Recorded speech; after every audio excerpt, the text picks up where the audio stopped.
It was before the beginning of the year last year, before the beginning of the season, probably 2 weeks before our first game. We had the Cardinal Gold game, just a scrimmage between the team, just us, and we were going against each other, and I had a screenplay to me.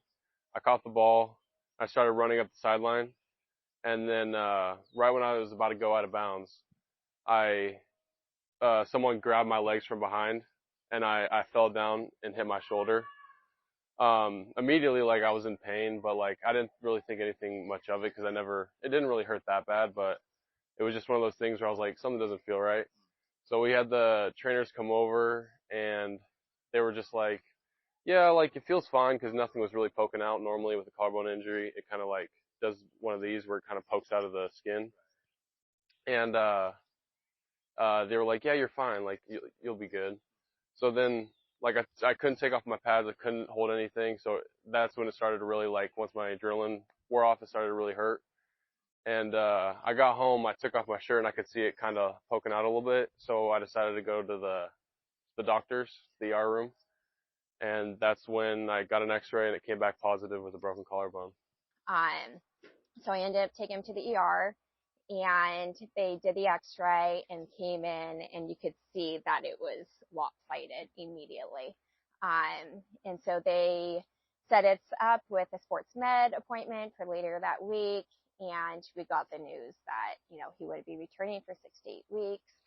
And it was just, as a parent, it was devastating because physically he was in pain, which is not fun, but I think it was more emotionally. In his junior year of high school, it's like when it really counts, and he's so devoted and passionate about football. I wanted to do everything I could to get back as soon as possible.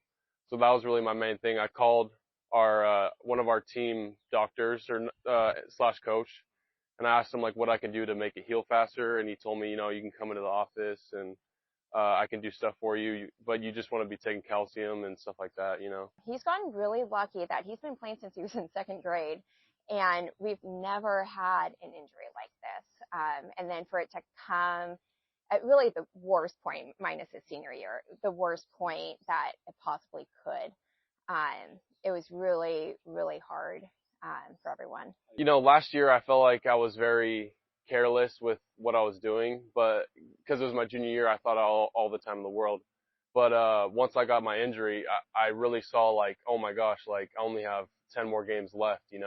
So that really like kicked in, and I was like, okay, I need to be serious. I need to lock in, and I need to, make sure everything that I want to happen happens. So that's really what I've been focusing on with school, with football, trying to get better, going to football camp, stuff like that. But yeah, it's breaking my collarbone was a blessing in disguise because it sharpened my mindset and realized, I only have this much time left, and it really just changed my perspective on football and where it can take me.